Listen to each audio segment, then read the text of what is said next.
Ako si Maria at ito ang aking kwento.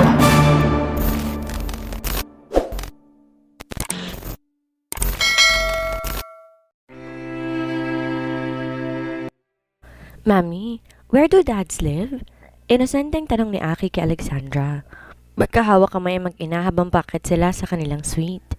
Katatapos ng mag-dinner na mag-ina sa restaurant ng resort at dahil mabagal kumain ng anak, pinauna niya na sa kanilang suite sina Angelo, Yaya Beth at Marco. Sandaling napata si Alexandra sa tanong ng anak. Hindi yon ang unang pagkakataon na nagtanong si Aki tungkol sa ama nito. Subalit dahil nakita sila ni Gilbert na nagdaang gabi, tila nababagabag ang dalaga sa tanong ng anak. Besides, hindi siya naging matapat kay Aki. Sinabi niyang nasa malayong ama at nagtatrabaho, kaya bawal istorbohin. Well, it was a white lie. Dahil totoo namang nasa malayo si Gilbert at sa kanyang pagkakaalam ay nagtatrabaho. But nevertheless, it's a lie. Hindi nga alam ni Gilbert na may anak sila. In Holmes, ani Alexandra. Pumasok ng lift kasabay ang anak bago pinindot ang floor counter. Nagangat ng tingin si Aki sa ina. Nangunot noo. Do all dads have their own homes? No, some dads live with their families. Is dad's home different from ours? Why is he not living with us?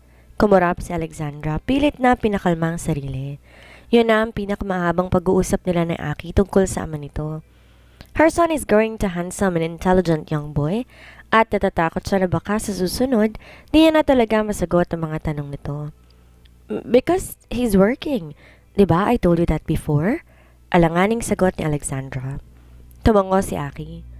But why do some dads live with their babies? Maybe they're not busy like your dad. What's your daddy's work?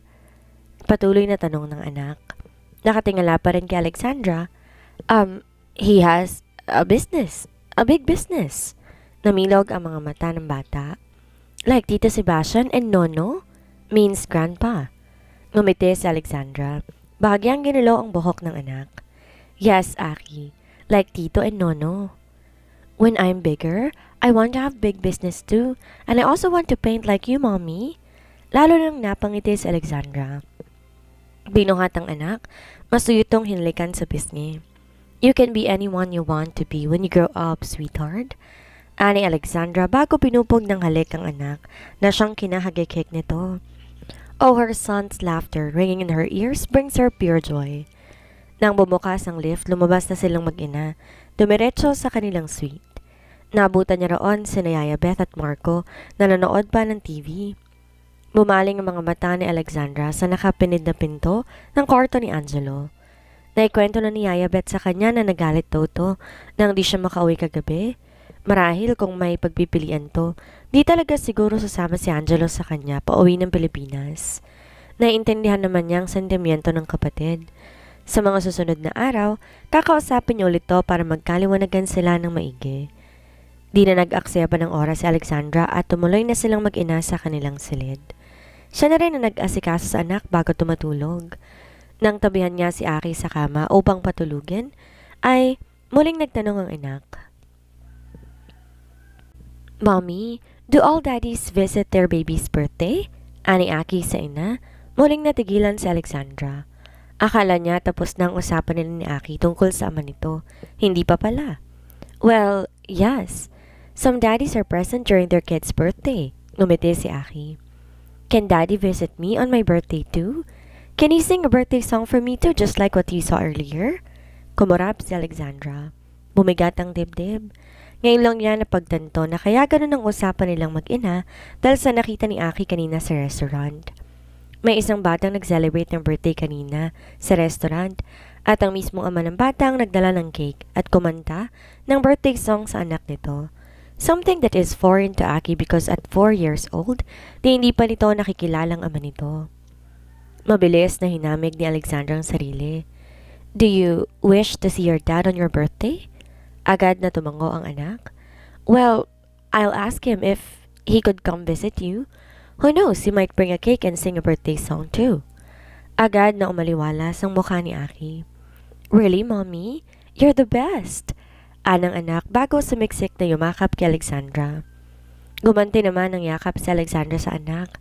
Sa isip niya, sana kapag dumating ng kaarawan nito, Mapatawad siya nito sa pagsisinungaling niya. No, ate. Ayoko. Bakit tayo magtatagal pa rito ng ilang araw? Sobra-sobrang pagsisinungaling ng ginagawa natin kay kuya. Sebastian? Mariing tutol ni Angelo nang sabihin ni Alexandra sa kapatid na bububuin na nila ang isang linggo sa Pilipinas dahil may mga bagay pa siyang gustong mabigyang linaw. Mula San Gabriel, bumiyahe sila pa Maynila kaninang madaling araw. Ang inaasahan ni Angelo, didiretso na sila sa airport upang bumalik sa Italia. Subalit nagbago ang pasya ni Alexandra. Alam niya hindi rin siya matatahimik kung sakaling tutulak siya pabalik ng Italia na maraming hindi nasasagot na katanungan sa kanyang isipan. Kailangan niya ng mga sagot upang malinawan ang kanyang isip, upang matapos ng kanyang mga agam-agam. Subalit pinapahirapan siya ni Angelo. Di nito maintindihan na may mga kailangan pa siyang gawin bago bumalik sa Italy. Jello, kaya na sinabi ko, may mga gagawin pa ako importante bago ko umuwi. Ilang araw lang naman yun kapag nais ko ng gagawin ko, uuwi rin tayo agad. Gusto ko nang umuwi. Singhal ni Angelo sa kapatid na labis na kinagulat ni Alexandra. She has always been tolerant with Angelo, with his brother's behaviors and attitudes. Maayos naman tanong nasa Italy sila. Lumabas lang kakaibang ugali nito nang pilitin niya ito na umuwi ng Pilipinas. Did he really hate going home that bad?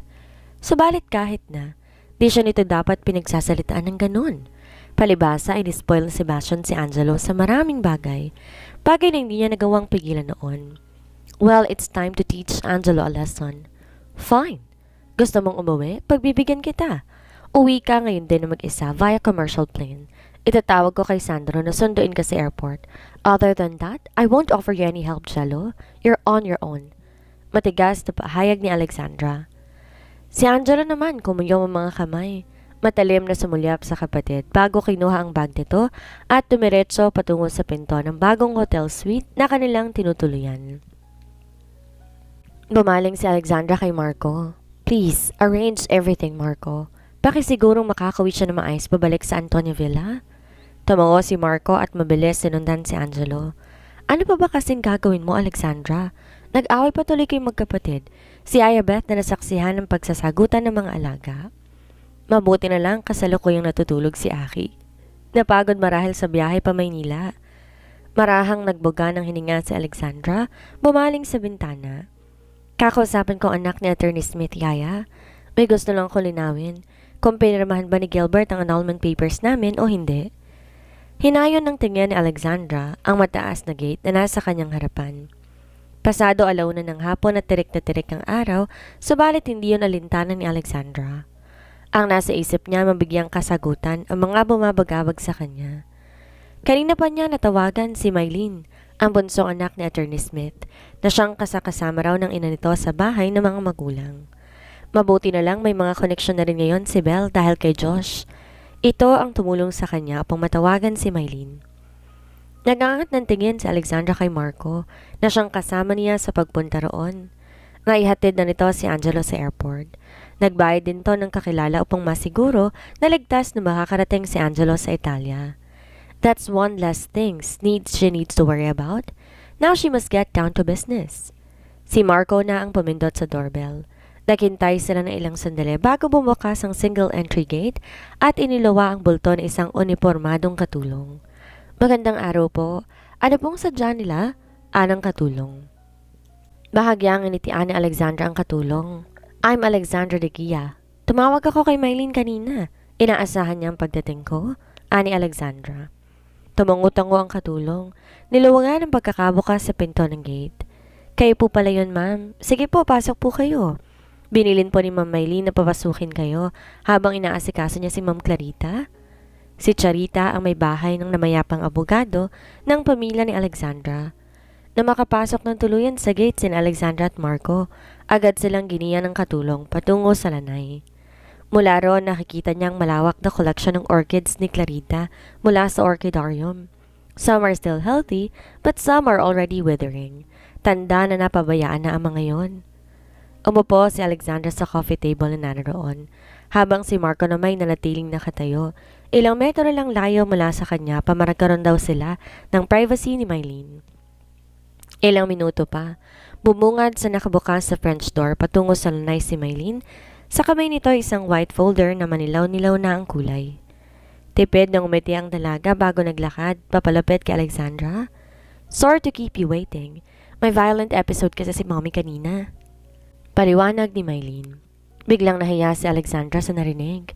I'm so sorry. I didn't mean to burden you more. No, it's okay. 3.5 years na rin ganyan si Mommy. Sanay na ako. Si Mylene. Umupo na sa katapat na sila ng coffee table. I'm really sorry for your loss, Mylene. Mabutit tapat na kaibigan ng daddy mo. Aning Alexandra, sincero. Tumango-tango si Mylene. It's okay. May kanya-kanya tayong paraan kung paano natin pakikibagay ng pagdadalamhati. While me and my siblings chose to grieve and accept the fact that dad is gone, mom chose to forget everything, even us, and other things that matters. Malungkot na sagot ni Mylene.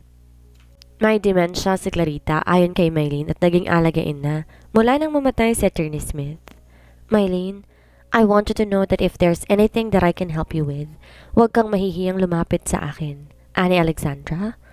Marahang tumango si Mylene, tipid ng umiti. Ito pala ang papers na hinahanap mo, Alexandra. Mabuti na lang at talagang maayos sa mga gamit si Daddy. Kahit may sakit na siya noon, talagang inayos pa rin niya ang mga mahalagang papeles ng kanyang mga kliyente. Ani Mylene, inabot ang folder kay Alexandra. Namatay sa komplikasyon sa diabetes si Attorney Smith. Kay Mylene din niya nalaman na nag-dialysis ito bago tuluyang pumanaw 1 taon matapos niyang umalis. Maingat na binuksan ni Alexandra ang folder. Naroon ang annulment papers nila ni Gilbert. Pirmado niya, subalit wala nga ang kay Gilbert. Gilbert was telling the truth. He didn't sign their annulment papers. So saan galing ang natanggap niyang signed annulment paper at court decision declaring her marriage to Gilbert Romualdez null and void?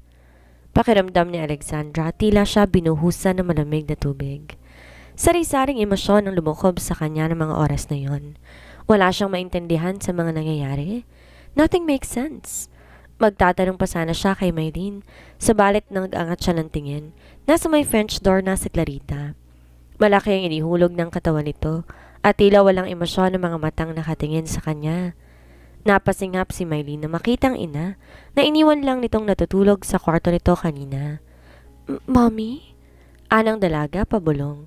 Subalit tila walang narinig si Clarita. Wala sa sariling naglakad patungo kay Alexandra de Guia. Ano matandang babae? Ikaw yung de Guia. Kumarap si Alexandra. Dahan-dahang tumayo bitbit ang folder na siyang sinandal niya roon. Tita Clarita, tama po kayo. Ako po si Alexandra de Guia. Kaibigan po ninyo ang mga magulang ko. Natawa ang matandang babae. Biglang hinawakan sa palapulsuhan si Alexandra na kinagulat ng dalaga. Kaibigan? Sino nagsabi? Ikaw ang pumatay sa asawa ko. Ikaw ang pumatay. Kayo. Kayong pumatay sa asawa ko. Tinakot ninyo siya. Pinagbantaan ninyo siya. Pinatay ninyo ang asawa ko. Singal ni Clarita kay Alexandra. Lalong umigpit ang kapit sa palapulsuhan ng dalaga. Agad na dinulahan ni Marco si Alexandra. Pilit na nilalayo sa matandang babaeng nawawala na sa sarili. Mommy, tama na. Pumasok na tayo sa bahay. Ani Mylene. Mabilis inakay ang nagwawalang ina papasok ng bahay. Subalit dahil malakas ito, tinulungan na rin ni Marco si Mylene. Mauna na po kayo sa sasakyan, ma'am. Ani Marco bago pumasok sa kabahayan ng mga Smith. Automatiko namang tumalima si Alexandra. Sa mababilis na hakbang ay nagawa niyang makalabas ng bahay ng mga Smith. Subalit papasok pa lamang sana siya ng sasakyan nang may tumigil na kotse sa tapat niyon. Ilang segundo pa lumabas mula sa driver's seat ang bulto ni Gilbert. Muling kumabog ang dibdib ni Alexandra. Biglang nandumo. Oh no, not you again. Anang dalaga. Pabulong. Lalong naguguluhan. Anong ginagawa mo rito? Sinabi ng tauhan ko na nandito ka. Ani Gilbert. Formal. Tauhan? Nagpalingalinga si Alexandra. Pinapasundan mo ko? Lalong nataranta ang dalaga. Is it true? Si Sebastian Carpio ang sinamahan mo nung umalis ka? Tanong ni Gilbert. Nanga ako sa ang tinig. Nang di sumagot si Alexandra, bumaba ang mata sa hawak na folder ng dalaga. Is that... So what did you find? I'm not sure. It's not on my signature on that paper, Alexandra. Lalo naguluhan si Alexandra. I don't want to talk to you. Get lost, Gilbert. Get out of my life. Singhal niya sa dating asawa bago nagmamadaling pumasok ng sasakyan. Sakto naman lumabas na ng bahay ang mga Smith, si Marco. Sandali pa tong nagulat na makita ang bulto ni Gilbert sa tabi ng kanilang sasakyan. Subalit nagmadali ring pumasok ng kotse at walang imikyong pinasibad papalayo. Sa utos ni Alexandra, dumiretso sila sa columbarium kung saan nakalaga ka mga abo ni Junior. Doon muling nagbuhos ng sama ng loob sa Alexandra. Sinariwa ang mapait na nakaraan na paminsan ay umaalipin pa rin sa kanya. Nang mahimasmasan si Alexandra, muli niyang tinawagan si Belle. Please help me. I need to check the authenticity of my annulment with Gilbert. So nasa hotel pa rin sila? Tanong ni Gilbert kay Skyler. Nang tawagan niya to matapos siyang iwan ulit na Alexandra sa harap ng bahay ng mga Smith. Si Skyler mismo nakasunod kay Alexandra sa nakalipas na ilang araw. Yes, sir. Matapos niya magpunta sa columbarium, bumalik din siya agad dito sa hotel. Sagot ni Skyler sa kabilang linya. Wala ka pa rin bang balita kung sinong pinupuntahan niyo dyan sa columbarium? 5 taon nang nahihiwagaan ng binata kung sinong binibisita ni Alexandra doon. Sinubukan na noon pa ni na Victor at Skyler na alamin ang bagay na yon. Sabalit talagang pribadong lugar. Walang makuhang impormasyon ng kanyang mga tauhan. Sorry, sir. That's still a negative. What do you want me to do next, sir? Ani Skyler? Umigting ang panga ni Gilbert. Inisang lagok ang laman ng alak ng crystal glass na hawak. Just stay put and call me for updates. Ani Gilbert bago tuluyang pinutol ang tawag. Mula sa bintana ng kanyang opisina sa SGE, naglakad si Gilbert pabalik sa kanyang mesa kung saan nakalatag ang mga kuha ni Skyler na retrato ni na Alexandra at ng anak nito nung naka-check-in pa lang sila sa isang resort sa San Gabriel. Sa tabi noon ay ang file ni Alexandra sa nakalipas na 5 taon. Funny how after 5 years, ngayon lang bumaha na impormasyon tungkol kay Alexandra. That's because Sebastian Carpio hid his wife well. Wala ring nakatulong na maraming binayarang tao sa Sebastian, lalo na sa mga kapulisan, upang manatiling walang imik ang mga to tungkol sa paghahanap niya kay Alexandra. Subalit tama ang sabi nila, walang lihim na hindi nabubunyag. And now he is seeing that Sebastian did steal Alexandra away from him, and they had a child together. Bumigat ang dibdib ni Gilbert nang muli, tingnan ang retrato kung saan karga ni Alexandra ang anak nito at na Sebastian. The boy had a curly brown hair.